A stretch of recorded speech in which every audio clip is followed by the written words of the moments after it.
성경적 리더십이라고 이렇게 타이틀을 정했는데요. 과거에 한번 다루었던 성경적 상담에서 다루었던 그 내용 중에서 부분적으로 구약의 부분만 발췌했던 내용입니다. 자, 리더십이라는 것에 대해서 한번 생각해 볼 필요가 있는데요. 자, 리더십, 우리가 사회생활에서도 문제가 생기는 것이 리더십의 문제다. 이제 이런 얘기를 많이 해요. 대통령의 국가관이라든가 국가 경영 리더십이 부족해서 문제가 생긴다. 지금 사회적인 문제가 일어나는 것도 그렇고, 리더십의 부재, 이런 얘기들이 많이 하죠. 근데 이것이 성경에서도 우리가 그 교회에서도 사실 그 리더십에 대한 훈련 이런 것들이 많이 있었어요.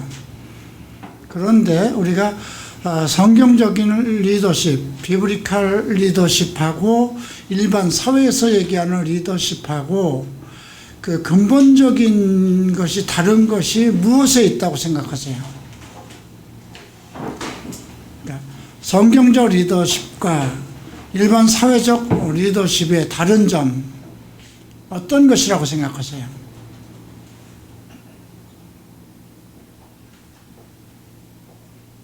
여러분들 느낌으로 한번 얘기해 보세요. 사회적 리더십은 어떤 점이고, 또 우리가 성경적 리더십은 어떤 것이다. 한번 여러분들의 생각을 한번 얘기해 보세요. 어느 것이 그거에 대한 간략한 정의? 제가 한번 말해보겠습니다. 예.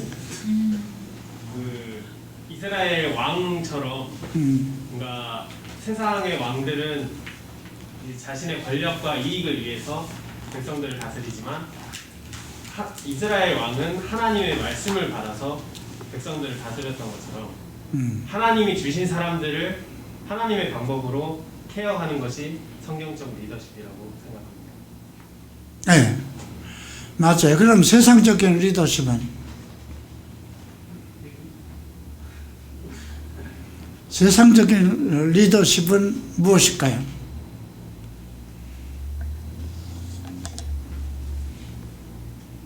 이스라엘 왕은 기름 부음을 받는 거예요. 사무엘로부터 그때부터 사울 왕을 세울 때부터 하나님에 의해서 왕권이 오는 거기 때문에, 그래서 로마서 13장에 모든 권세는 하나님으로부터 온다는 거죠. 그런데 왜 실패한 왕이 나오고 왜 성공한 왕이 나오는가? 이 문제를 우리가 생각해 봐야 돼요. 그러니까 지금 얘기한 것이 맞는 거예요. 하나님의 말씀을 따라서 백성들을 통치할 때, 그것이 이제 우선 구약만을 가지고 얘기했을 때 그것이 성경적 리더십이라고 할 수 있어요. 그런데 왕이라도 자기 생각과 또 세상적인 방법을 따라서 했을 때 그것이 이제 세상적인 리더십이고요. 자, 그러니까 성경적 리더십은 그 통치의 개념이 사람으로부터 시작된 거냐, 하나님으로부터 시작된 것이냐, 이거를 중심으로 잡는 거예요. 그래서 성경적 리더십이라는 건 로드십이라고 하는 게 좋아요. 주께서 우리의 로드, 주님이 주권을 가지고 있는 것이기 때문에 그것이 하나님으로부터 나온 것이냐, 주로부터 나온 것이냐, 아니면 자기로부터 나온 것이냐, 이거를 묻는 거예요. 오늘은 이번 강의에서는 거의 다 구약에 나오는 그 부분만을 언급할 것입니다. 대부분 사람의 힘으로 무엇을 한다는 것은 마치 자전거를 짓는 것과 마찬가지예요. 우리가 자전거를 짓지 않으면 넘어지죠. 자기의 힘으로 가는 것. 근데 성령의 인도하심을 받아서 가는 거라면 그 원동력의 파워가 말씀과 성경을 통해서 어떤 하나님의 주권을 통해서 나타나는 것이기 때문에, 그래서 우리가 어떤 것을 가질 것인가, 신약에서는 아주 명확하게 아주 간단하게 언급되고 있어요. 너의 기쁨을 따를 것이냐, 하나님의 기쁨을 따를 것이냐. 로마서 8장에도 너희가 육체로 살면 반드시 죽을 것이라되 성령의 인도함을 받을 것이면 살 것이다. 이 둘로 나누거든요. 그래서 엄격하게 우리에게 신학적인 개념에서 얘기할 경우에 신구약도 마찬가지예요. 로드십이라는 하나님의 주권, 하나님, 우리가 주로 섬기는 하나님의 주권을 가지고 살아갈 것이냐, 통치할 것이냐, 경영할 것이냐, 이것이 이제 비브리컬 리더십이고요. 그래서 이제 구약의 그 모든 이제 아브라함으로부터 아니면 아담으로부터 출발한 모든 사람들이 왜 실패를 했는가? 그들의 문제점이 무엇인가? 그래서 각 인물별로 그들의 상황과 그들의 실패가 한 원인을 무엇인가, 또 성공을 했던 것은 무엇 때문인가, 이런 것을 이제 살펴보면서 우리가 이제 우리 크리스찬으로서는 어떻게 살아야 되는 것이구나, 어떤 것이 하나님의 인도하시는 방향인가, 그런 것을 이제 발견할 것인데요. 신약에 와서는 아주 완벽하게 달라요. 네. 신약에 와서는 거의 성령의 기름 부음, 성령의 임재하심, 성령의 지배 아래서 움직이는 그 자체를, 교회는 그 성령의 지배 안에 있는 것이기 때문에 그렇게 신약에서 실패한 사람들은 별로 나오지 않아요. 가룟 유다, 이렇게 특별하게 아주 버림을 받은 그런 존재 외에 이제 뭐 중간중간이 베드로가 왜 실패를 했는가, 또 많은 예수님의 제자들이 왜 실패를 했는가.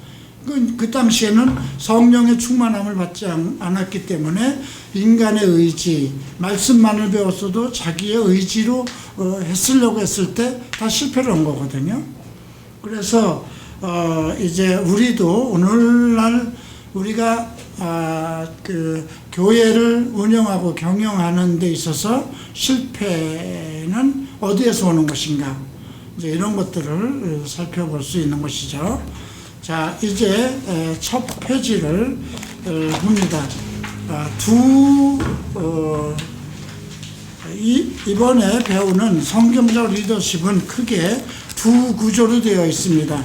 앞부분은 성경적 구조. 왜 이 성경적 구조가 필요할까요? 어떤 상황, 어떤 시츄에이션을 얘기하죠. 어떤 장소, 또 대인과의 관계. 우리가 인간을 창조했을 때는 에덴 동산을 창조하시고 인간을 창조했어요. 예. 에덴 동산을 지으시고 아담을 거기다 갖다 놨어요. 그렇기 때문에 그런 상황이 주어지거든요. 그래서 우리가 어떤 리더십이라는 것은 어떤 상황 속에서 리더십이 발휘되어야 되잖아요. 그죠? 악하고 나쁜 상황 속에서 어떤 그것을 뚫고 나갈 수 있는, 그것을 승리로 이끌 수 있는 리더십이 어떻게 나타났느냐, 이런 것을 살펴보기 위해서는 이제 성경적인 구조를 보게 되고요. 그 다음 이제 여러분들 교재 17쪽부터는 리더십의 딜레마라고 타이틀을 적었는데요.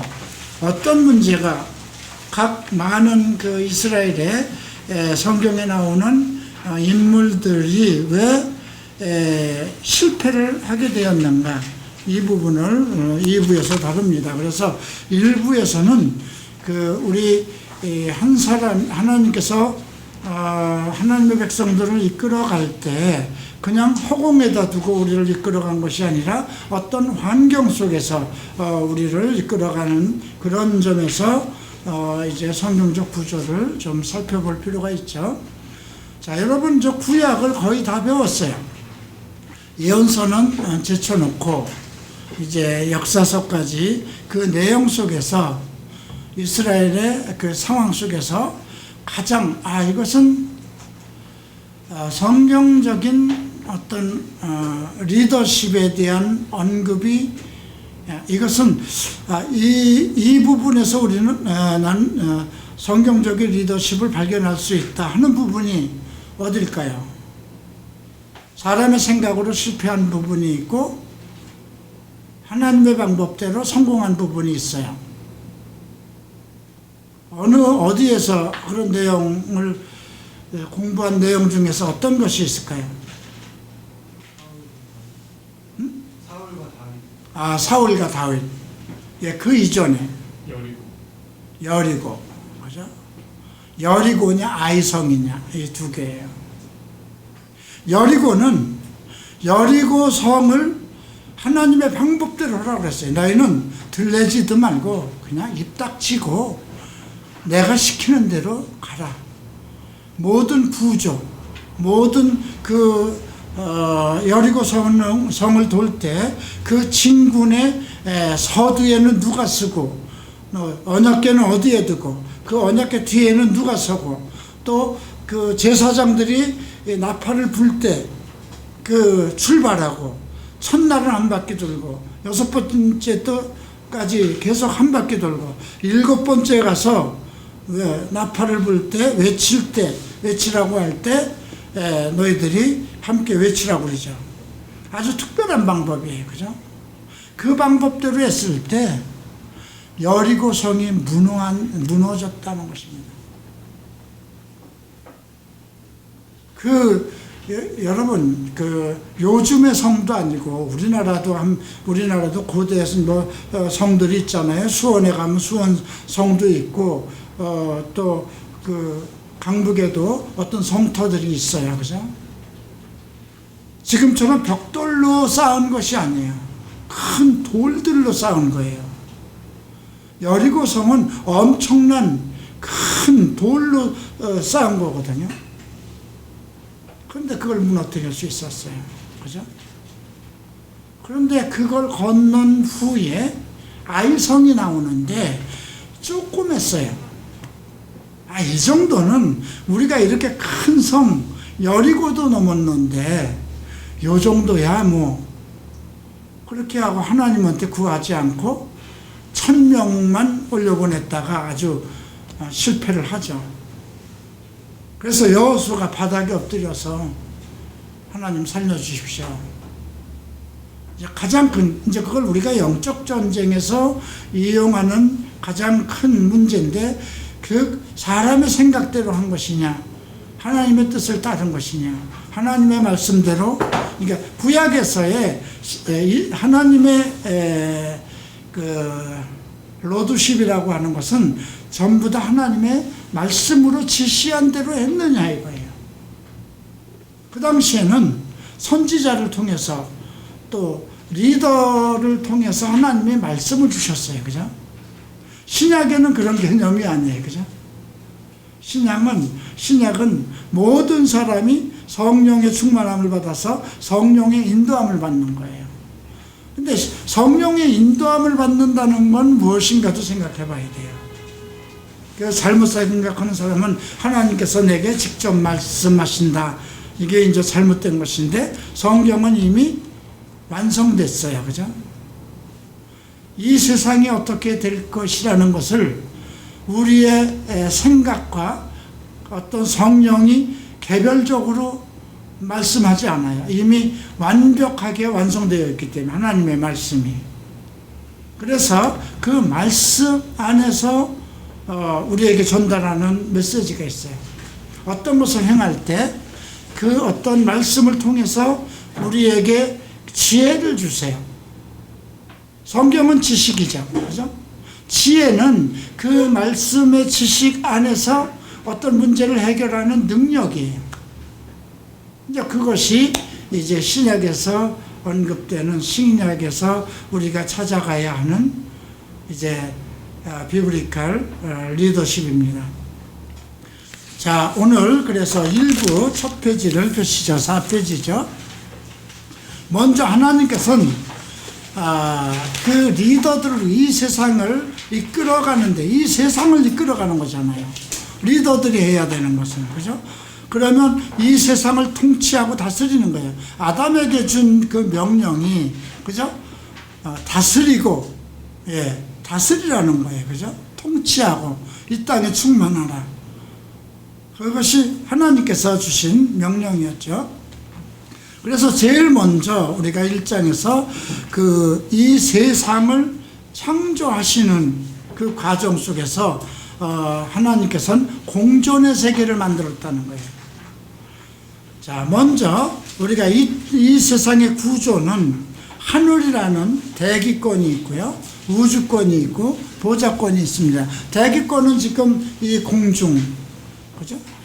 여기가 대기권입니다. 우리가 호흡을 할 수 있는 건. 우주권은 어딜까요? 별과 해와 달이 있는 것, 그것이 우주권이죠. 보좌권은 이제 하나님이 임재하신 것, 이렇게 봐야 돼요. 근데 우리로부터 볼 때는 대기권, 우주권, 보좌권이지만 하나님으로부터 볼 때는 보좌권, 그 다음에 우주권, 그 다음에 대기권이죠. 그래서 하나님의 볼 때는 그 보좌권이 여기까지 미칠 수 있는 것인가, 미칠 수 있는 것이에요. 그죠? 우리가 구분할 때는 여기가 대기권이고 별들이 있는 데는 우주권이고 그 위에 하나님의 보좌권이 있을 것이다, 이렇게 생각을 해요. 그런데 거꾸로 생각할 때 하나님의 보좌권 안에 우주권이 있고, 그 다음에 이 대기권, 사람이 살아가는 대기권, 생물들이 살아가는 대기권이 있고, 그렇다면 그 보좌권 안에는 우주권과 대기권이 함께 공존하는 것이죠. 그렇게 생각할 때 지금 여기서도 그러면 우리가 하나님과 교제할 수 있는 것인가, 하나님의 어떤 임재하심을 느낄 수 있는 것인가, 내가 하나님께 기도한다는 뜻은 무엇인가, 그죠? 근데 이것을 우주권, 보좌권, 우주권, 보좌권으로 이렇게 세 개로 나누어서 생각할 때 어떻게 내 기도가 하나님에게 상달될 수 있을까, 이런 상황이죠. 그래서 우리가 보좌권에 대한 얘기는 바울도 얘기를 했어요. 삼층천이라고 했어요. 그죠? 삼층천에 이끌려가서 내가 몸 밖에 있었는지 몸 안에 있는지 기억할 수 없다. 확실하게 이건 내가 몸 안에 있으면서 갔다 온 건지 몸 밖에 있었던 것인지 알 수는 없지만 삼층천에 이끌려가서 사람으로서는 가히 알아들을 수 없는 말, 무엇일까요? 천사들의 방언일까요? 그걸 들었다고 그러잖아요. 그죠? 그러니까 대기권이라는 것이 지금 우리가 살아가는 곳이고, 별들이 있는 우주권이 있고, 그 다음에 보좌권이 있어요. 하나님의 계신. 근데 하나님의 보좌권 속에 모든 것이 다 포함되어 있어요. 이렇게 생각하면 돼요. 하나님의 사랑 안에 인내와 희락과 기쁨, 그 모든 슬픔과 그런 모든 것이 하나님의 사랑 안에 다 들어있는 것과 마찬가지다, 이렇게 생각하는 것이, 그것이 우선 하나님께서 이 세상을 창조하실 때, 자, 땅과 하늘을 창조했다고 그랬나요? 하늘과 땅이라고 되어 있나요? 창세기 1장 1절에서 어떻게 되어 있어요? 하늘과 땅이죠. 자, 하늘이라는 건 하나의 스페이스라고 생각하면 돼요. 공간이에요. 그죠? 우주권도 그렇고, 대기권도 그렇고, 공간이에요. 자, 땅은 뭐예요? 매러예요. 물건이에요. 자, 이 물건이 여기에 놓이려면 공간이 있어야 되죠. 그죠? 그리고 여기서부터 여기까지는 거리예요. 거리를 측량하는 게 시간이에요. 그죠? 자, 그러면 거대한 지구가 창조하려면 그 공간이 없으면 창조가 안 되는 거예요. 그죠? 그러니까 하늘이 먼저 창조되는 거예요. 그죠? 그리고 땅. 그러면 그 땅이 놓이기 위해서는, 그 거대한 것이 놓이기 위해서는 스페이스가 있어야 되고, 그 다음에 어떤 거리, 그런 것들이, 공간이 주어져야 되죠. 자, 그래서 우리가 이 세상이 창조할 때 하나님께서는 하늘과 땅을 창조했고요. 그 다음에 이것이 세상의 구조죠. 공간이 시작됐기 때문에 그 시간도 설정되는 거예요. 자, 태초라는 그 창세기 1장의 태초라는 그 개념은요, 요한복음 1장에서 얘기하는 태초와 다릅니다. 창세기 1장 1절의 태초는 그 시작부터예요.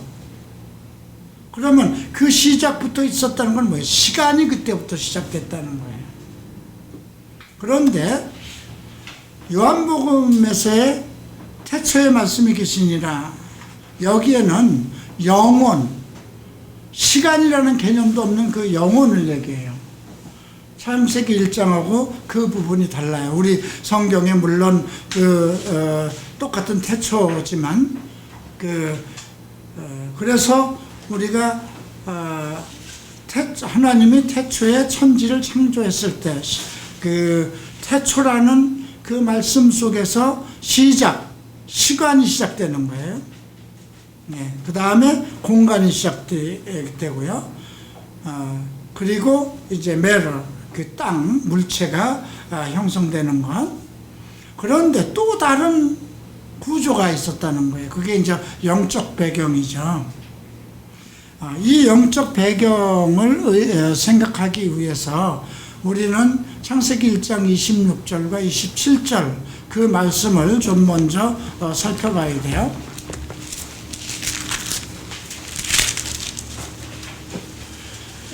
자, 하나님이 이르시기를 우리의 형상을 따라 우리의 모양대로 우리가 사람을 만들고 그들로 바다의 물고기와 새들, 하늘의 새와 가축과 온 땅에 기는 것을, 모든 것을 다스리게 하자 하고, 사람을 창조한 목적은 이 세상에 있는 모든 생물들을 다스리는 통치권입니다.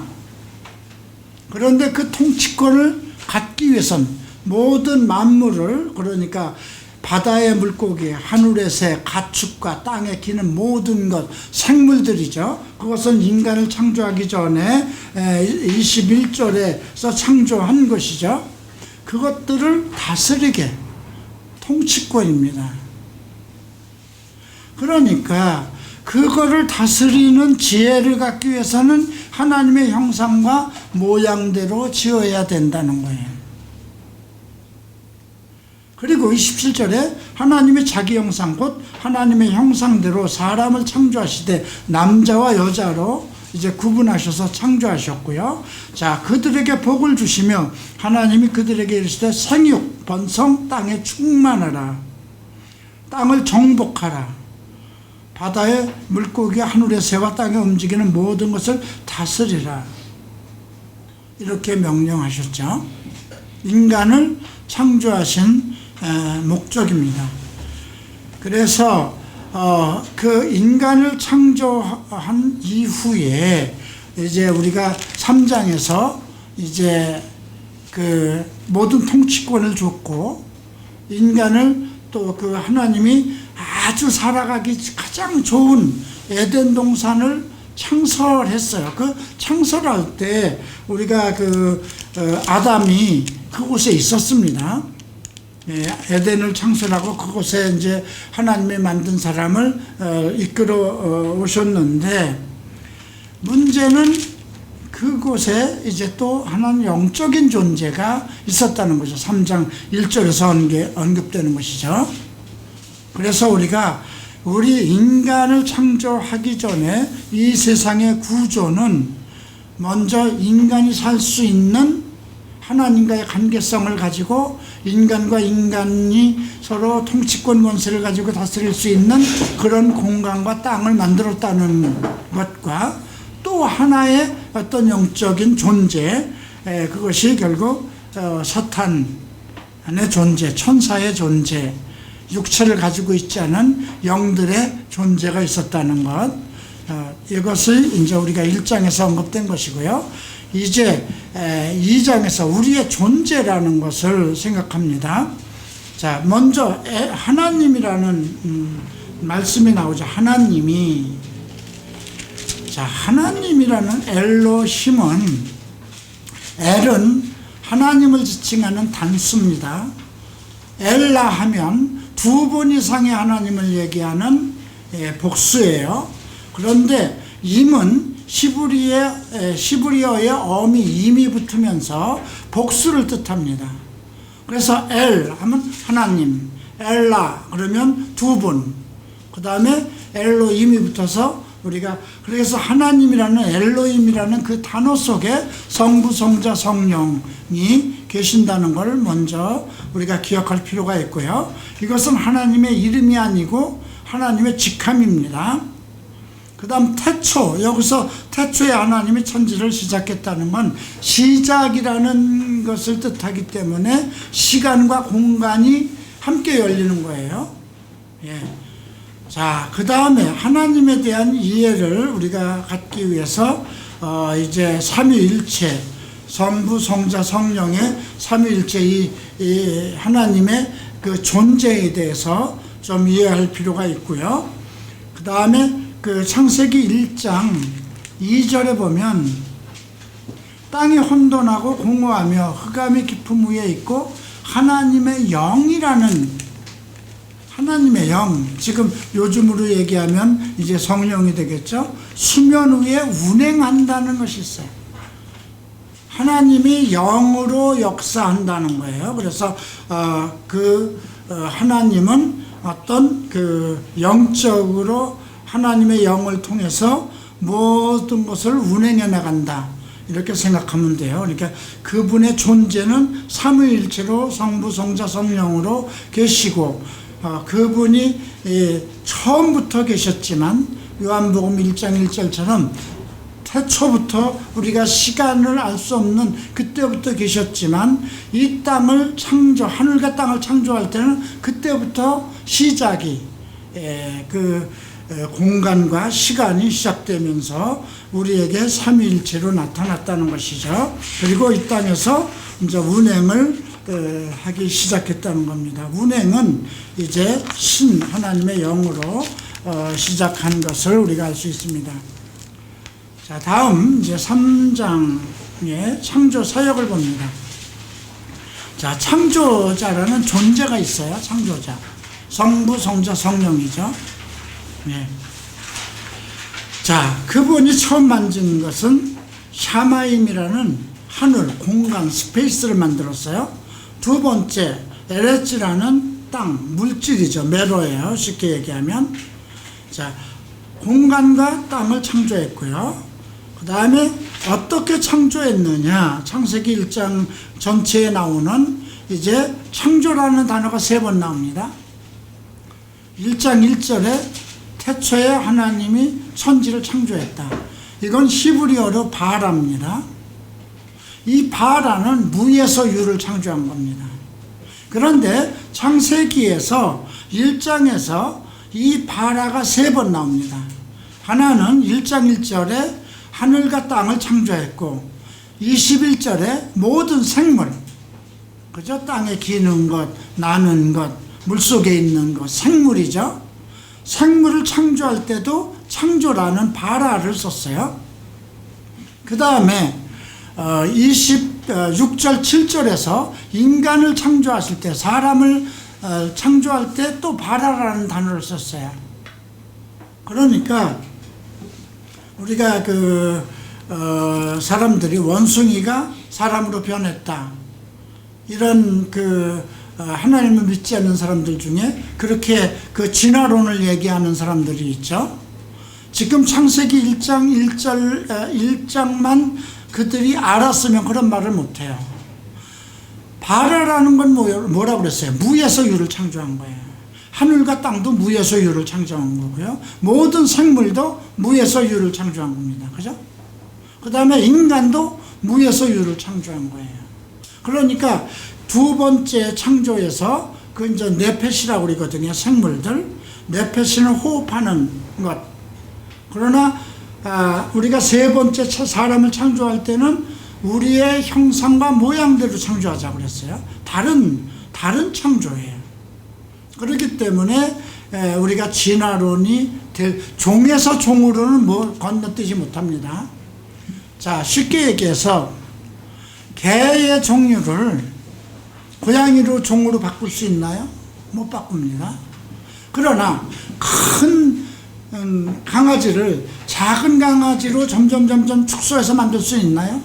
그렇게 계속 접붙이고 해서 만들어가는 거예요. 애완용으로 그렇게 만들어가는 거죠. 그래서 종에서 종으로는 그 진화가 안 되는 거예요. 예, 같은 범위 안에서, 같은 종 안에서는 계속 진화가 될 수가 있어요. 그래서 우리가 이것을 창조의 질서라는 것을 이해할 필요가 있고요. 창조의 목적은 무엇일까요? 여러분 시편이라고 되어 있는데 이사야입니다. 43장 7절 미스프린트 수정하고요. 무릇 내 이름으로 일컫는 자, 내가 내 영광을 위하여 창조한 자, 바라죠. 오게 하라. 그들을 내가 지었고 만들었다 그랬습니다. 지었다라는 단어가 아사입니다. 그리고 만들었다는 단어가 아사이고 지었다는 말이 야차르입니다. 이 부분이 우리가 그 창조의 질서 중에 바라와 아사와 야차르가 나오는 건데요. 창세기 1장에서 한번 이 부분을 살펴보십시다. 창세기 1장 1절에 바라가 나왔고요. 21절에 바라가 나왔고요. 26절, 27절에 바라가 나왔어요. 무에서 유예요. 그런데 자 16절 보세요. 하나님이 두 큰 광명체를 바라했다고 그랬어요? 만들었다고 그랬어요? 만들었다고 그랬어요. 그죠? 이거는 여기서 만든 거는 그 아사입니다. 자, 이걸 어떻게 설명하냐면, 자, 하늘과 땅을 창조했어요. 그러면 공간을 창조하고, 그 다음에 매러, 땅을 창조한 거잖아요. 이 매러, 물체가 없으면 달과 별과 해가 없는 거예요. 무슨 얘기인지 아시겠어요? 자, 돌을 가지고 우리가 어떤 그 비석도 만들 수 있고요. 또 어떤 성곽을 만드는 그 벽돌로도 사용할 수 있고요. 그죠? 돌을 가지고. 그러니까 매러가 있었기 때문에, 물체가 있었기 때문에 해도 그 물체를 이용해서 해도 만들고 달도 만들고 별을 만든 거예요. 그래서 만들었다는 단어가 나온 거예요. 그래서 아사라는 단어는 이렇게 생각하면 돼요. 나무로 이 탁자를 만들었다. 자, 그러면 이 탁자는 나무의 성분이 보이나요? 안 보이나요? 보입니다. 그죠? 그래서 우리가 달을 볼 때 달이 빛을 받는 거잖아요. 해를 통해서. 그러나 그 달이 하나의 매러예요. 그죠? 예. 그래서 우리가 그 아사는 어떤 물체를 가지고 무엇을 만드는 과정. 그 다음에 그럼 야차르라는 단어는 무엇일까요? 짓다는 거예요. 쉽게 얘기해서 이제 도자기를 만드는데 흙으로 빚어요. 그리고 이제 물에다 개서 흙을 개서 어떤 모양을 만들고, 그런데 그것이 그런 역할을 못해요. 그래서 불 속에다 집어넣어서 완벽하게 도자기를 만들죠. 그러면 그 도자기를 보고 흙이야 이렇게 얘기하나요? 아니죠. 그게 이제 다른 모양으로 만들어지는 것. 자, 그런 형태가 많이 있어요. 집을 짓다고 그래요. 그죠? 나무가 많은 재료를 들여서 집을 져요. 근데 이 집을 가리켜서 돌이다, 흙이다, 나무다 이렇게 얘기 안 해요. 그죠? 옷은 어떻게 해요? 여러 가지 옷감을 가지고 옷을 지어요. 밥은 어떻게 돼요? 쌀을 가지고 짓는데 밥을 보고 쌀이다 이렇게 얘기를 안 하죠. 다른 형태로 만들어지는 것. 그래서 우리가 바라와 아사와 야차르가 하나님이 그 창조 사역에 공통으로 사용되는 거예요. 그래서 아까 이사야서 43장 7절에 내가 내 이름으로 일컫는 자, 내 영광을 위하여 창조한 자, 무에서 유로 창조한 자를 오게 하라. 그들을 내가 지었고 만들었다. 이 세 단어가 다 나오죠. 하나님 앞에 나가기 위해서는 다 이렇게 돼야 돼요. 그래서 우리는 하나님의 작품이라고 그러죠. 우리를 그리스도의 형상으로 만들어 가신다고 그러죠. 자, 그러면 야차르라는 것을 신약에서 설명하면 어떻게 될까요? 성령의 변화입니다. 그죠? 자, 우리가 성경 공부도 하고 예수를 믿고 그 믿기 이전에 부모들이 여러분들에게 음식을 먹이고 또 공부를 시켜요. 이건 한 인간을 만들어가는 거죠. 창조는 어머니 뱃속에서 나왔어요. 그건 하나님의 예정이에요. 그럼 부모를 시켜서 그 밥을 먹이고 성장시키고 공부를 시키는 건 만들어가는 거예요. 한 사람으로. 그러면 그 사람이 하나님의 원하는 사람이 될까요? 안 돼요. 그래서 성령으로 다시 거듭나게 하는 거. 그래서 완전히 지어지는 거죠. 그래서 우리가 이사야서 43장 7절을 그렇게 이해하면 되겠습니다. 자, 이렇게 하나님의 창조 사역이 우리에게 아주 세밀하게 이루어졌다는 것을 먼저 이해하고요. 그 다음 이제 관계의 출발을 살펴보겠습니다. 하나님이라는 건 하나님의 천지 만물을 창조하신 하나님의 직함이라고 그랬어요. 근데 여호와 하나님이라고 그러죠. 하나님의 이름은 야훼예요. 우리 성경에는 그냥 영어식 발음으로 해서 그 여호와라고 되어 있지만 야훼예요. 히브리 사람들이, 이스라엘 사람들이 하나님이라는 그 이름 자체를 부르는 것조차 정말 두려워하고, 그래서 성경을 쓰다가 하나님의 이름만 나오면 다시 가서 목욕 제배를 하고 와서 그렇게 글을 쓰고 그랬대요. 그러다 보니까 정확한 하나님의 이름을 알파벳을 잊어버린 거예요. 그렇게 해서 모음만 가지고 여호와라는 단어가, 야훼라는 단어가 나왔는데, 자, 이것은 출애굽기 3장을 한번 보시죠. 3장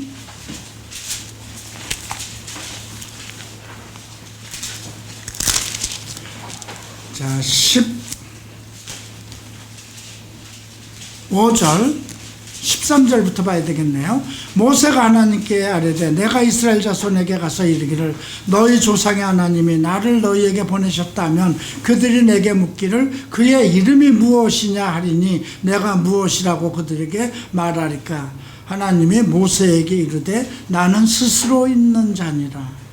또 이르시되 너는 이스라엘 자손에게 이같이 이르기를 스스로 있는 자가 나를 너희에게 보내셨다. 스스로 있는 자, 이런 뜻인데요. 그리고 15절에 보면 하나님이 또 모세에게 이르되 너는 이스라엘 자손에게 이같이 이르기를 너희 조상의 하나님 여호와라는 이름이 나오죠. 곧 아브라함의 하나님, 이삭의 하나님, 야곱의 하나님께서 나를 너희에게 보내셨다 하라.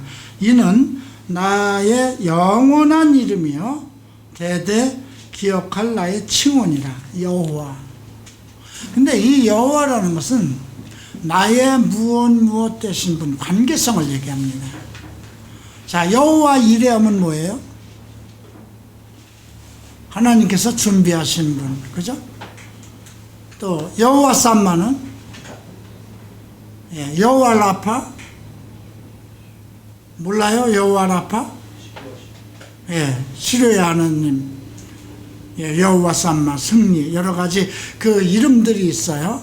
나의 아픈 것을 치료하시는 분은 여호와 라파, 내 모든 것의 필요를 채워주시는 하나님, 여호와 이레, 이렇게 되는 거죠. 그래서 여호와라는 것은 나의 무엇 대신 하나님, 이렇게 기억하면 돼요. 자, 이것을 한번 출애굽기 6장에서도 한번 봅니다. 6장 6절과 7절 그러므로 이스라엘 자손에게 말하기를 나는 여호와라.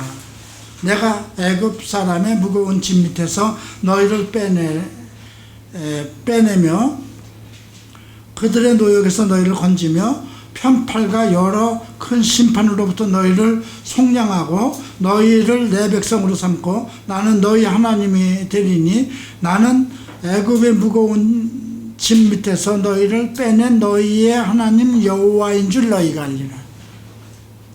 인생의 고통에서 우리를 구원하신 분, 그러니까 누군가요? 예수님이에요. 구약에서 여호와 하면 아, 예수님이구나 이렇게 생각하면 돼요. 내 필요를 들어주시는 분. 그래서 예수님께서 하나님께 기도할 때 누구의 이름으로 기도하라고? 나의 이름으로 기도하라고 그러잖아요. 무엇이 필요하든지, 몸이 아프든지, 삶의 모든 필요한 것. 근데 여기서 나의 구속자라는 거죠. 구속자는 나를 죄에서 속량해내시는 분. 그래서 우리가 구약에서 여호와 이름이 나오면 아, 예수님이구나 이렇게 생각해도 됩니다. 자, 그러면 하나님께서 처음에 하나님이시고 그 다음에 우리와 관계를 가지신 여호와께서 우리와 어떤 관계를 출발했느냐. 이제 여러분 교재 창세기 2장 8절과 9절에 보면 여호와 하나님이 동방의 에덴 동산을 창설했어요. 창설이라는 건 뭐예요? 새로 만드는 거예요. 그죠? 예. 없던 것을 새롭게 만드는 거예요. 에덴 동산을. 그리고 사람을 거기 두시고 여호와 하나님이 그 땅에서 보기에 아름답고 먹기에 좋은 나무가 나게 하시니 동산 가운데 생명의 나무와 그 선악을 알게 하는 나무도 있더라. 자, 이렇게 하나님께서 하나님께서 우리에게 에덴 동산을 창설하시고 모든 환경을 만들어 줬어요. 먹고 살아갈 수 있는, 그죠? 근데 선과 악을 알게 하는. 근데 보세요. 그 땅에서 보기에 아름답고 먹기에 좋은 나무라는 건 뭘까요? 인간의 입장에서 한 거잖아요. 그죠? 감정이 있다는 거예요. 먼저 보기에, 그 다음에 먹기에, 보고 먹는 것에 느낄 수 있는 감정적인 인간으로 만들었고요. 그 다음에 선악을 알게 하는 나무라는 건 뭘까요? 이지적인 거예요. 그죠? 도덕성, 선과 악, 윤리적인 것을 판단할 수 있는 이성적인 존재. 하나는 감성적이고 하나는 이성적인 것. 이런 존재로 만드셨는데 하나님의 형상과 모양대로 창조하셨어요. 자, 그리고 우리를 어떻게 부르셨는가 보십시다. 그 다음 소명, 콜링이죠. 여호와 하나님이 그 사람을 이끌어 에덴 동산에 이끌어다 에덴 동산에 뒀어요. 그것을 다스리며 지키게 하시고. 자, 다스린다는 건 통치 권세입니다. 지킨다는 건 뭘까요? 지킨다는 건 군사용어입니다. 이건 침략자가 있을 때 쓰는 말이잖아요. 그러니까 침략자가 있다는 것을 전제로 한 거예요. 그죠? 침략자가 없는데 왜 지켜요? 그죠? 다스리는 건 이해가 되는데 지키겠다는 건 군사용어이기 때문에 뭔가 다툼이 있구나. 어떤 존재와의 관계가 또 있구나. 이걸 염두에 두고요. 여호와 하나님이 그 사람에게 명하여 가라사대 때 동산의 각종 나무의 실과는 내가 임의로 먹되 선악을 알게 하는 나무의 실과는 먹지 말라. 내가 먹는 날에는 정령 죽으리라. 다스리며 지키기 위해서 한 가지 조건이 있습니다. 선과 악을 알게 하는 나무의 실과는 먹지 말라는 거예요. 명령이에요. 첫 번째 명령. 이게 통치권을 주고 거기에 걸맞는 하지 말아야 할 금기사항을 두신 거예요. 먹는 날에는 정령 죽으리라. 여기서 죽는다는 것은 육체의 죽임을 뜻하는 것이 아니라, 물론 사람은 다 죽어요. 죄가 들어온 이후에 다 죽는 것이지만 다스리며 지키는 통치권을 다 상실하는 겁니다. 그래서 세상을 누가 통치하게 된 거예요? 사탄이죠. 자, 누가복음 4장을 한번 보십시다. 사탄이 예수님에게 와서 이제 시험을 할 때 발생되는 문제예요.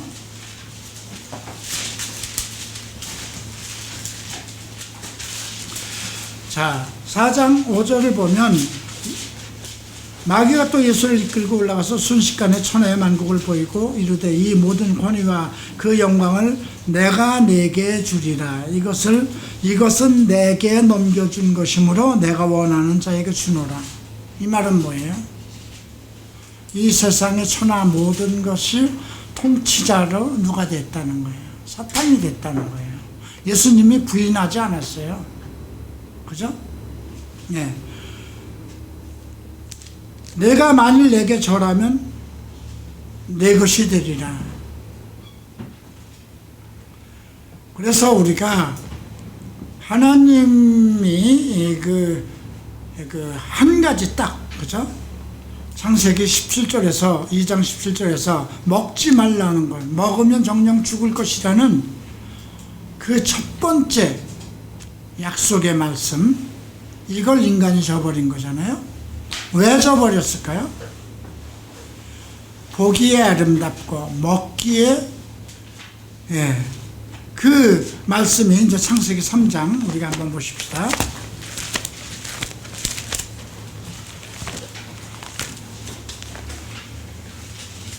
자, 먼저 창세기 3장 1절에서 보면 뱀이 이제 하와를 꼬드깁니다. 유혹합니다. 자, 이거 먹지 말라고 그랬냐? 그랬더니 아니다. 다 먹을 수는 있지만 동산 중앙에 선과 악을 알게 하는 것은 먹지 말라. 먹으면 죽을 것이다. 이렇게 말씀하셨다. 그랬더니 아니다. 결코 죽지 않는다. 너희가 먹는 날에 너희 눈이 밝아져서 하나님과 같이 되어 선악을 알 줄 하나님이 알기 때문에 그렇게 금한 것이다. 사탄이 하나님의 말씀을 변형시켜요. 해석해요. 그죠? 사탄의 방법대로 해석해요. 먹지 말라 했거든요. 그죠? 그런데 3장 3절을 보면 먹지도 말고 만지지도 말라. 너희가 죽을까 하노라. 우선 하와가 정확하게 알지 못했어요. 자, 2장 17절 보세요. 선악을 알게 하는 나무의 열매는 먹지 말라. 내가 먹는 날에는 반드시 죽으리라. 이렇게 말씀을 했는데, 여자는 동산 중앙에 있는 나무의 열매는 하나님의 말씀에 너희는 먹지도 말고 만지지도 말라. 너희가 죽을까 하노라. 하나님의 말씀에 대한 정확한 지식을 가지고 있지 않았어요. 그죠? 자기의 생각이 가미됐어요. 이거는 여러분들이 성경을 볼 때 여러분들이 생각을 가미시키면 안 된다는 거예요. 그래서 빼지도 말고 더하지도 말라고 그러죠. 그랬더니 뱀이 그거 잘못된 거야. 너희들이 먹으면 하나님처럼 눈이 밝아질까 봐 먹지도 못할. 그 말을 듣고 나니까 6절에 보면 나무를 본즉 먹음직도 하고 보암직도 하고 지혜롭게 할 만큼 탐스럽게도 한지라. 여자가 열매를 먹고 그래서 여기 보세요. 먹음직도 하고 보암직도 하고 탐스럽게 할 만한 거. 그런데 창세기 2장 8절과 9절에 에덴 동산에 창설하시고 그 땅에 보기에 아름답고 먹기에 좋은 나무라고 그랬어요. 인간의 감성을 충분히 움직일 수 있는 그 상황이 있었는데 뭘 잘못 다스린 거예요? 자기의 감정을 잘못 다스린 거죠. 그런데 왜 감정을 잘못 다스렸을까요? 자기의 이성이 잘못됐기 때문에 그래요. 이성은 지식을 갖춰야 되는 거잖아요. 판단력, 의지예요. 나의 판단력과 나의 의지가 성경적인 말씀 그대로를 가지고 있었다면 어떤 유혹이 올 때 이건 안 돼 이렇게 판단하는 거잖아요. 그죠? 자, 이제 이걸 신약으로 바꾸면 동성애는 구약에서는 금한 거예요. 돌로 쳐 죽이는 거예요. 금기사항입니다. 신약에 와서는 네가 예수를 믿어도 동성애를 해결하지 못하면 하나님 나라 결론에 도달하지 못한다는 거예요. 그런데 이제 누가 아니야 괜찮아 넌 이미 예수 믿어서 구원받아서 천국 들어가는 거야. 그 동성애에서 뭐 어떤 병이나 이런 게 걸릴까봐 그런 거예요. 이제 그렇게 얘기를 해준다면 잘못된 것이잖아요. 그죠? 근데 그렇게 얘기하는 사람들이 많아요. 목사들 중에도. 이미 너는 예수를 믿어서 구원받았기 때문에 괜찮아. 육체는 다 죽는 것이니까 죽으면 끝나. 살리는 것은 영이니 내 영만. 그렇게 성경을 부분적으로 발췌해서 그렇게 할 때 그 말에 대해서 정확한 지식을 가지고 있지 못하면 어떻게 될까요? 그래. 살리는 것은 영이니 육은 무익하다고 주님이 말씀하셨잖아. 그래, 육체는 어차피 죽을 거야. 그렇게 생각하고 동성애 괜찮아. 이런 결론을 내리는 거나 똑같은 겁니다. 그래서 하나님의 말씀을 우리가 어떤 생각에 이끌릴 수는 있어요. 그러나 내가 판단력을 정확하게 갖는다면, 그래서 우리가 성경적인 지식, 동성애에 대한 성경적인 지식, 그리고 고린도전서 6장 9절 10절 말씀처럼 하나님의 나라를 기업으로 못 받는다, 이렇게 딱 그것을 내가 믿는다면 안 되는 거야, 이거는. 그리고 너희 중에도 이와 같은 자들이 있었더니 예수 그리스도의 이름과 성령의 씻음으로 거룩함과 의롭다 하심을 받았다. 해결된다고 하셨으니까 이건 해결되는 거야. 내 의지가 그 말씀에 의해서 내 의지가 올바른 이성을 갖게 되면 어떻게 될까요? 유혹이 올 때 이건 안 되는 거하고 정리가 되잖아요.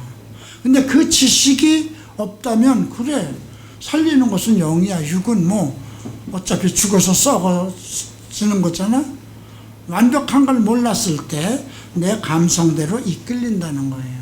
그러면 유혹을 아담이 받았나요? 하와가 받았나요?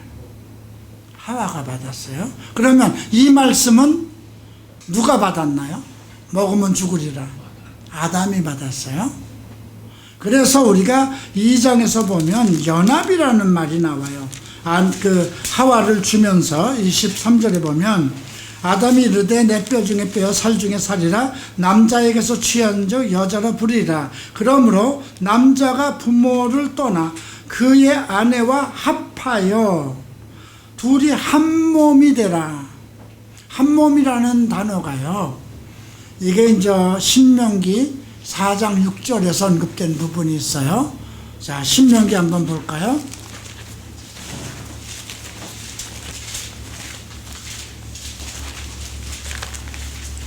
신명기 6장 4절 이스라엘아 들으라. 우리 하나님 여호와는 오직 유일한 여호와, 유일이라고 해서 한 분이에요. 여호와는. 그 다음에 너는 마음을 다하고 뜻을 다하고 힘을 다하여 내 하나님 여호와를 사랑하라. 근데 여기 보면 유일한 하나님의 하나인 한 여호와라고 그랬어요. 한 분인 거예요. 우리 하나님 여호와는 오직 한 분의 여호와. 여기서 그래서 유일한 하나님이라는 이 유일하다는 단어가 에하드라는 단어가 사용되어 있는데요. 지금 창세기 2장 24절에 한 몸을 이룰지라는 하나라는 유일하다는 것이 같은 단어 히브리어 에하드가 사용됐어요. 그것은 뭐예요? 성부, 성자, 성령이 하나이듯이 나의 아내와 한 몸, 하나가 뗄래야 뗄 수 없는 하나가 되어야 된다는 거예요. 그리고 연합이라는 단어가 이제 합하여라는 건 우리 지금 이 개정이요, 성경을 너무 이상하게 바꿔놨어요. 예, 아내와 연합하여라는 것이에요. 연합. 예, 연합이라는 것은 무엇이냐면 생각과 모든 것에서 일치하게 하는 것. 자, 골로새서 3장을 한번 봅니다. 연합의 뜻이.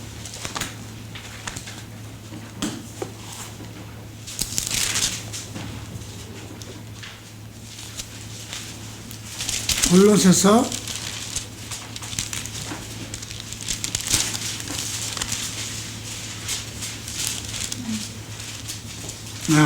2장입니다. 19절 머리를 붙들지 않는지라 온몸이 머리로 말미암아 마디와 심줄로 공급함을 받고 연합하여. 이것은 우리의 머리가 예수 그리스도인 거예요. 그래서 그 온몸이 머리로 말미암아 마디와 힘줄로 공급함을 받고 연합하여 하나님이 자라게 하심으로 자란다. 우리 몸을 가지고 비교를 했는데 예수 그리스도가 우리의 머리고 우리 온 그 성도들이 한 지체이기 때문에 머리를 통해서 우리의 통치하시는 예수 그리스도를 통해서 온몸이 연합한다는 것을 얘기한 거거든요. 그 다음에 고린도전서 2장을 봅니다.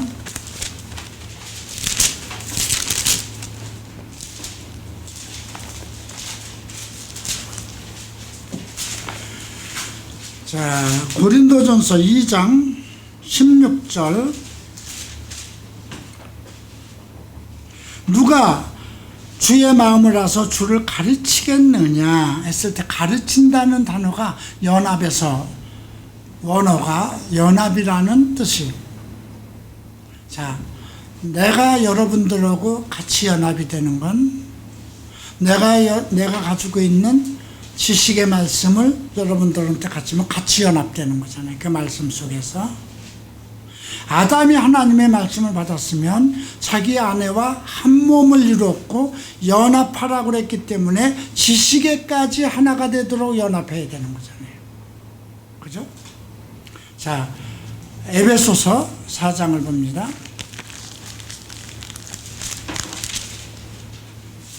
자, 11절에 보면 사역자들을 두고 성도를 온전케 하며 봉사의 일을 하게 하며 그리스도의 몸을 세우려 하는데 우리가 다 하나님의 아들을 믿는 것과 아는 일에 하나가 되어 온전한 사람을 이루어. 그죠?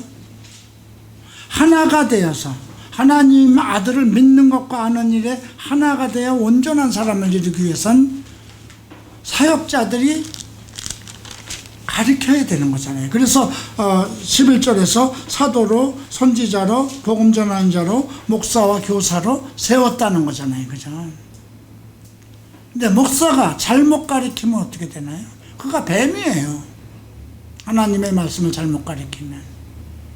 그러면 여러분들이 다 말씀을 오해하고 하지 말아야 할 것을 하나님의 뜻 바깥으로, 그러니까 동성애도 괜찮아 이런 식으로 돼버린다는 거죠. 자, 그래서 이제 아까 에덴 동산을 창설하신 것, 그 다음에 우리를 부르신 것, 다스리고 지키기 위한 것, 그 다음에 그 역동적인 관계를 독초하는 것이 안 좋으니 서로 돕는 배필, 한 몸으로. 그래서 우리가 교회가 한 지체라고 해서 너희는 한 지체라는 거예요. 머리가 그리스도이고 각양각색의 은사들을 각 지체에게 나누어줘서 하나님의 뜻을 이루게 되는 거죠. 그래서 성도들이 연합해야 되는 거예요. 자, 그래서 7페이지 여러분 교재 마지막 부분을 보면 여호와 하나님이 아담에게 취하신 그 갈빗대로 여자를 만드시고 그를 아담에게로 이끌어 오시니 아담이 가로되 이는 내 뼈 중에 뼈요 살 중에 살이니라. 이것을 남자에게서 취했은즉 여자로 칭하리라. 그러므로 남자가 부모를 떠나 그 아내와 연합하여 한 몸을 이룰지라. 이제 이해가 되죠. 자, 다음 페이지를 봅니다. 이렇게 하나님은 완벽하게 창조하셨고 완벽한 그 환경 모든 것을 그리고 우리와 온전한 관계를 갖기 위해서 하나님의 형상과 모양대로 지으셨어요. 그런데 이제 영적 존재가 있었습니다. 창세기 3장 1절에 보면 여호와 하나님이 지으신 들짐승 중에 뱀이 가장 간교하다. 자, 뱀은 언제 창조됐을까요? 두 번째 창조예요. 그죠? 창세기 1장 21절. 근데 하나님의 형상과 모양이 아니고 그는 네펫이라고 그랬어요. 생물이라고 그랬어요. 자, 뱀이 여자에게 물어 가로되. 자, 짐승과 우리가 대화를 할 수 있나요? 없나요? 할 수 있습니다. 지금은 할 수는 없지만 지금도 자기 강아지와 대화합니다. 그죠? 어떤 방법을 통해서라도. 원숭이하고는 더 가깝게 할 수 있고요. 돌고래와 대화합니다. 왜 그럴까요? 그들이 생물이기 때문에 혼적인 요소가 있어요. 혼적인 요소가 있다는 건 뭐예요? 이성과 감정을 가지고 있다는 거예요. 이성과 감정. 우리는 뭐가 있는 거예요? 영이 있는 거예요. 근데 하나님을, 예수를 믿지 않으면 그 영적인 것이 누구의 지배를 받아요? 사탄의 지배를 받아요. 그래서 모든 것을 사탄의 지식과 사탄의 범위 안에서 생각하고, 그 지식 안에 있는 거예요. 근데 예수를 믿으면 내 영이 살아나서 하나님의 형상으로 회복되는 것이잖아요. 자, 그래서 이제 그 뱀이 이 상황에서 이제 여자에게 갑니다.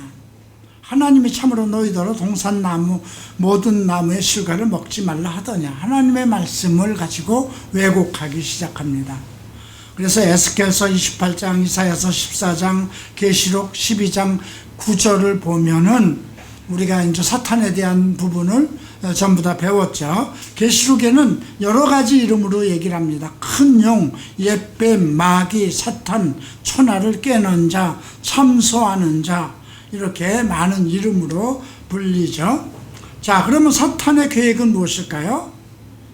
사탄의 계획은 이미 인간은 넘어뜨렸잖아요. 그죠? 인간은 넘어져서 사탄의 지배를 받는 죄인이 되어버렸어요. 하나님 앞엔 죄인이요, 사탄에게는 사탄의 노예가 되어버린 거예요. 자, 그러면 사탄의 계획은 무엇일까요? 하나님의 언약의 말씀을 성취하지 못하도록 하는 겁니다. 이건 창세기 3장을 한번 피세요.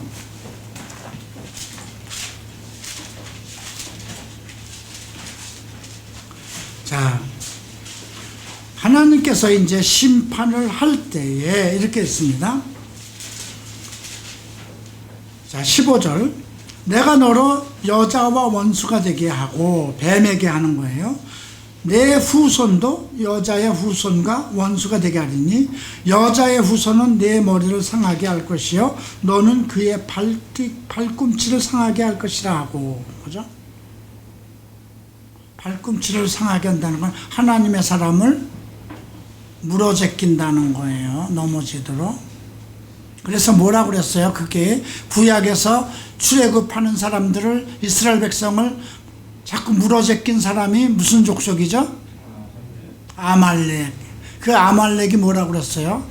우리가 가지고 있는 약점, 내 가장 약점, 내 육체의 약점이에요. 바로는 세상을 통치의 지배고요. 이제 그렇게 비유한 건데요. 그런데 이제 여자의 후손은 내 머리를 상하게 할 것이고, 이게 누가 들은 거예요? 하나님께서 사탄에게 명령하시고 그렇게 결정한 거예요. 자, 그리고 세상은 이미 그 하나님의 말씀을 어긴 인간은 죄인이 돼버리고 사탄의 지배 속에 들어가 버렸어요.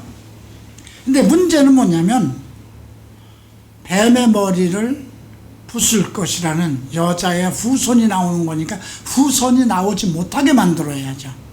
그래서 창세기 6장 3절에 보면 하나님의 아들들이 사람의 딸들의 아름다움을 보고, 이건 왜냐하면 5장에 보면, 창세기 5장에 보면 하나님의 족보가 나옵니다. 에녹도 나오고 노아도 나오고, 그냥 얼마나 하나님을 그 죄인 되어 있는 그 사람들 중에도 하나님을 경외하고 사랑하는지, 하나님과 동행하다가 하늘나라에 이끌려간 에녹까지도 나왔어요. 그 정도로 그 여인들의 후손 다 여자가 낳는 거잖아요. 그렇게 정말 아름다운, 하나님 보시기에 아름다운 사람들이 계속 나타나니까 천사가 내려옵니다. 자, 그래서 창세기 6장 3절을 보면 하나님의 아들들이 사람의 딸들의 아름다움을 보고 자기의 좋아하는 모든 자로 아내를 삼는지라. 여호와께서 가라사대 나의 신이 영원히 사람과 함께하지 아니하리니 이는 그들이 육체가 됨이라. 그러나 그들의 날은 120년이 되리라. 이 배경은요, 이제 우리가 창세기 5장을 봐야 되고, 그 다음에 창세기 5장 다음에 6장을 보면 땅에 번성하기 시작할 때 그들에게 딸들이 나니 그랬어요. 5장에서 하나님의 족보가, 사람들의 족보가 이어지고 땅 위에 번성하기 시작합니다. 사람이 번성하라고 그랬으니까. 그런데 그들에게서 딸들이 나니 하나님의 아들들이 그 딸들의 아름다움을 봤다는 거예요. 여기서 하나님의 아들들을 누구로 볼 것인가? 한국교회는 셈족이라고 봅니다. 왜냐하면 그 창세기 5장에 하나님의 사람들로 나왔기 때문에. 그것도 성경적인 지식이 부족해서 나온 거예요. 왜냐하면 추측을 하면 안 된다고 그랬어요. 하나님의 아들들의 원어가 뭐냐면, 우리가 그 욥기 1장을 보죠. 성경에서 가장 먼저 쓰인 책이 뭘까요? 욥기입니다. 자, 창세기 욥기 1장 6절을 보면 하루는 하나님의 아들들이 와서 여호와 앞에 섰고 사탄도 그들 가운데 온지라 그랬어요. 하나님의 아들들이 누굴까요? 천사입니다. 그리고 사탄은 왜 원래는 하나님의 아들들, 천사들 속에 있었다가 하나님을 대적해서 쫓겨났기 때문에 사탄이 된 거거든요. 그런데 이 단어가, 하나님의 아들들이라는 단어가 그 바네아 엘로힘이라는 히브리어예요. 예.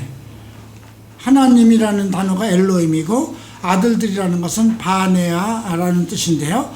이 단어가 똑같이 창세기 6장 2절에 기록되어 있어요. 그러면 창세기가 기록되기 전에 욥기가 먼저 기록되어 있어요.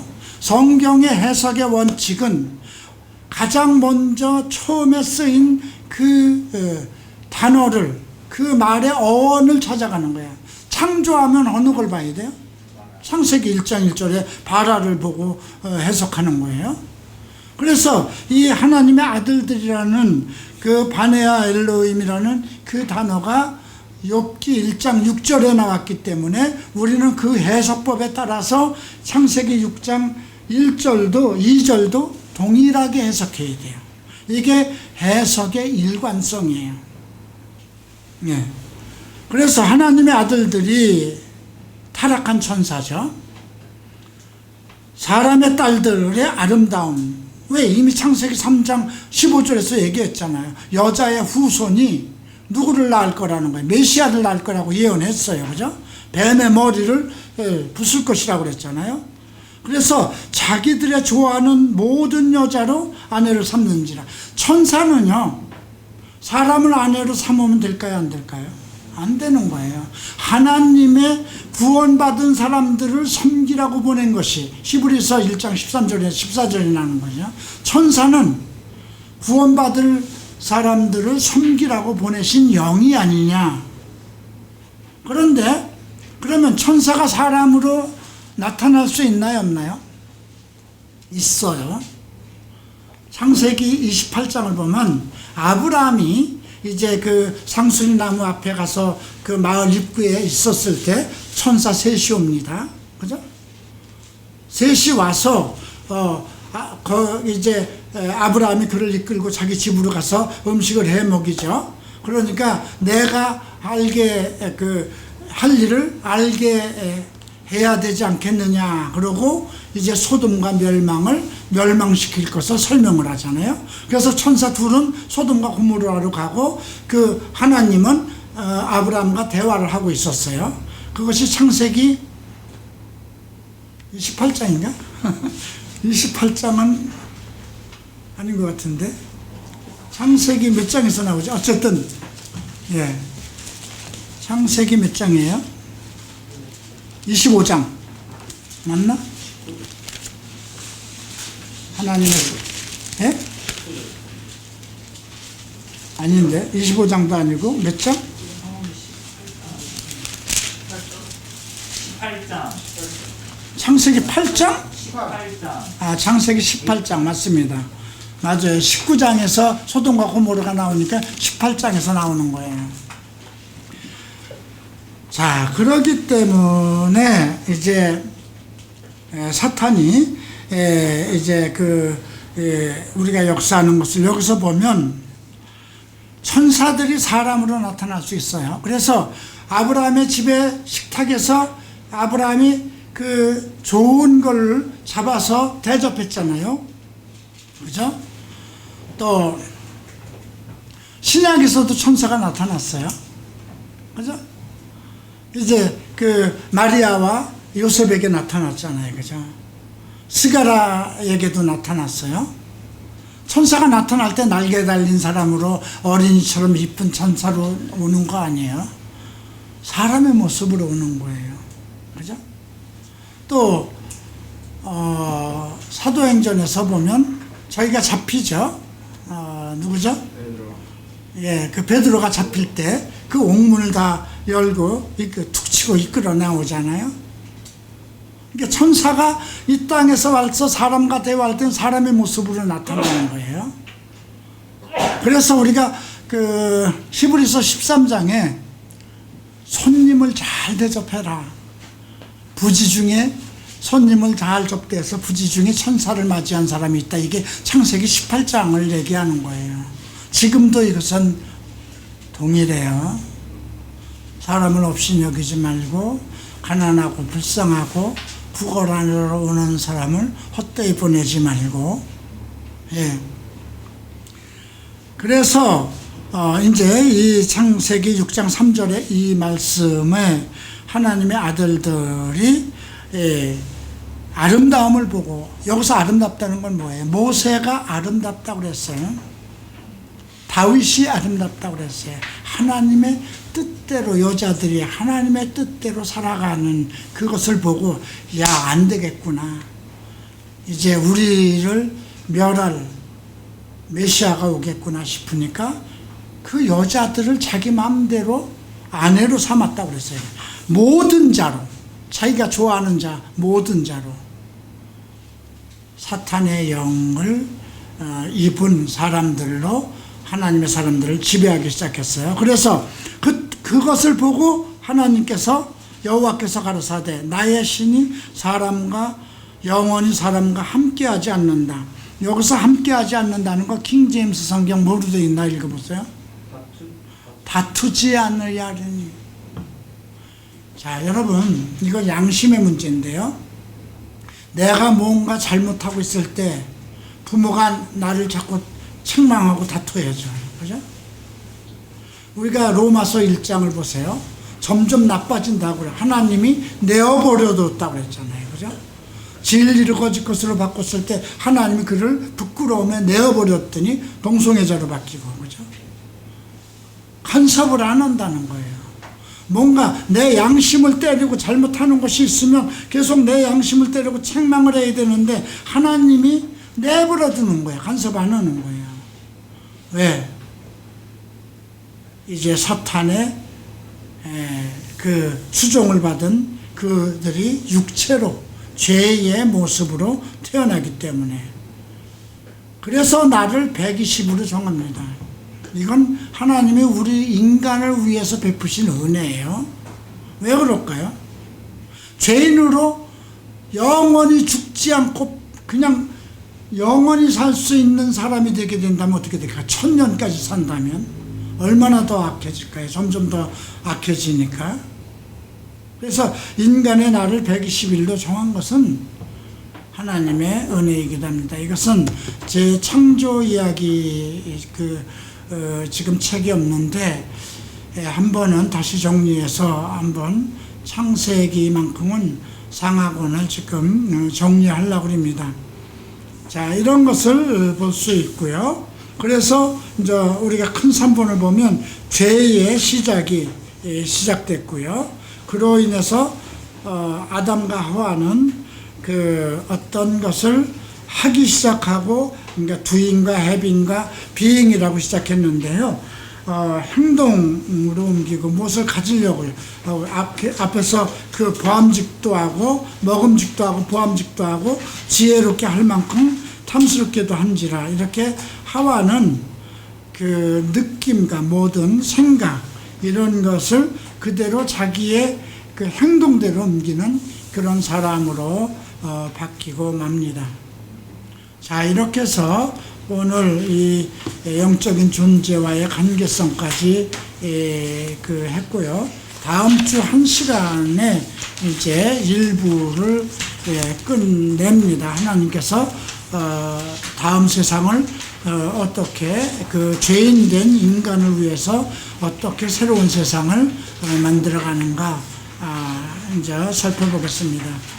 자, 오늘 배운 내용 중에 어쩌면 창세기를 총정리한 것과 같은 것인데, 또 궁금한 거 있으면 질문하시죠.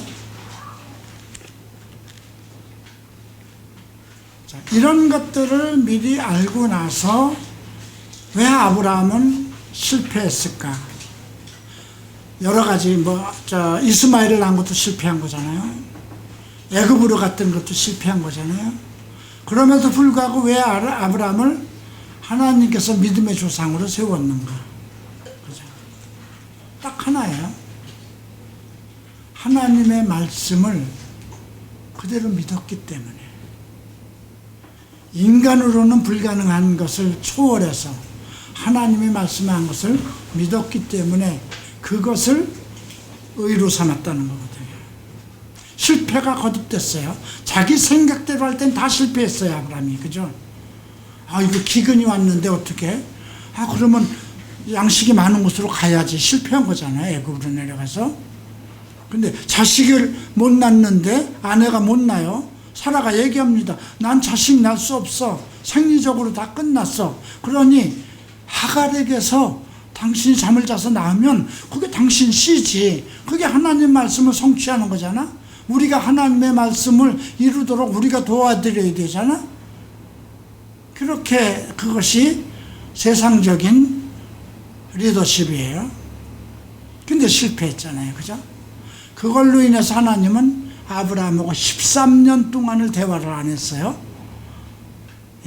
이스마엘이 13살이 될 때까지가, 그게 창세기 16장에서 나오는 거고, 17장에서 나는 전능하신 여호와 하나님이다. 전능이라, 샤다이라는 단어가 거기 처음 나와요. 전능이라는 거.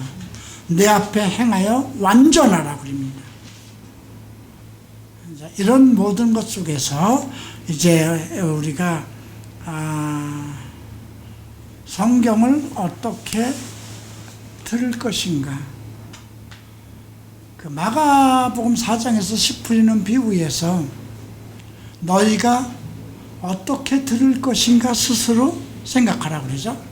똑같은 부분 그 누가복음 8장 18절에서 너희가 어떻게 들을 것인가 스스로 삼가하라.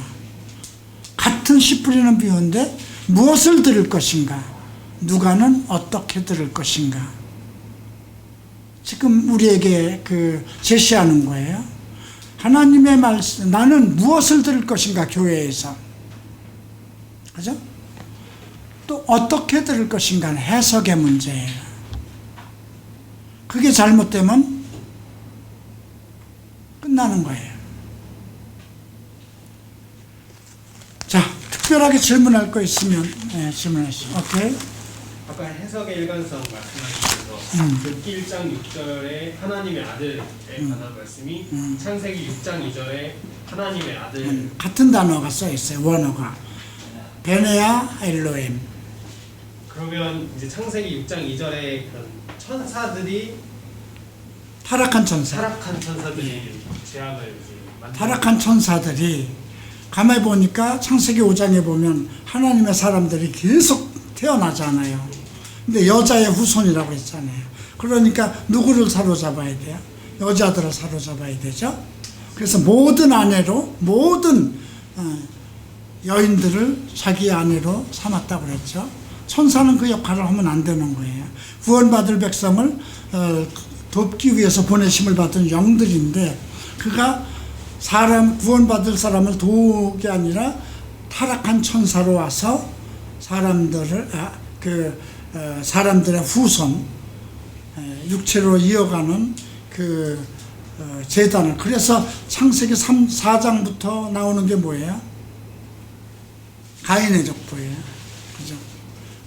그 다음에 가인의 족보가 먼저 나오고, 5장에서 하나님의 사람이 나오고, 그 다음에 6장에서 어떻게 돼요? 안 되겠다 하고 싹 쓸어버리죠, 홍수로. 그리고 의인의 세계만 이끌어가는 거죠. 그래서 하나님의 사람들은 욥기 1장 6절에 단어와 같은 단어이기 때문에 처음 기록된 것이 욥기 1장 6절이기 때문에 욥기가 먼저 기록되어 있기 때문에 창세기 6장 2절에 하나님의 사람도 동등한 해석법을 따라야 된다. 이것이 해석의 일관성. 두 가지가 있어요. 해석의 일관성은 그러니까 최초의 사용법이라는 게 이거예요. 항상 먼저 나온 그것을 따라서 해석해야 된다. 두 번째는 일관성입니다. 자, 창조가 창세기에서 나왔던, 계시록에 나왔던 창조는 똑같이 바라예요. 그죠? 무에서 유. 그것이 그래서 이제 창조의 해석의 일관성이라고 얘기를 해요. 하나는 first use라는 첫 번째 사용한 것을 내로 해석하는 것. 두 번째는 해석은 동일하게 일관성을 가지고 해야 된다는 것. 이것이 척 스미스 목사님의 성경 해석법의 원칙이에요. 자, 또 질문 있습니까? 이제 여러분들이 이렇게 탭을 이렇게 놓은 거는요, 커뮤니케이션을 갖기 위해서 한 거예요. 이제 물론 다음 주까지는 제 강의가 전체적인 강의로 이루어져요. 그러나 이제 2부에서는 이제 아담이 나오면 아담에 관한 이야기들을, 질문들을 많이 할 거예요. 여러분들이 궁금한 점, 이런 것을 서로 발견한 것을 답변하고, 여러분들이 생각한 것을 답변하는 그런 시간을 만들기 위해서 이렇게 탭을 갖는 것이거든요. 그래서 이제 이 교재를 이렇게 보면서 좀 많은 걸 생각해 두고, 궁금점이 있는 것, 오늘 배운 것도 이제 다음 토요일 날 여러분들 오늘 배운 것 중에 혹시 성경을 보면서 이해가 안 되는 부분, 그런 점이 있으면 질문하도록 하세요. 질문할 거 없나요? 자, 기도하고 마치겠습니다. 존귀하신 주님, 감사합니다.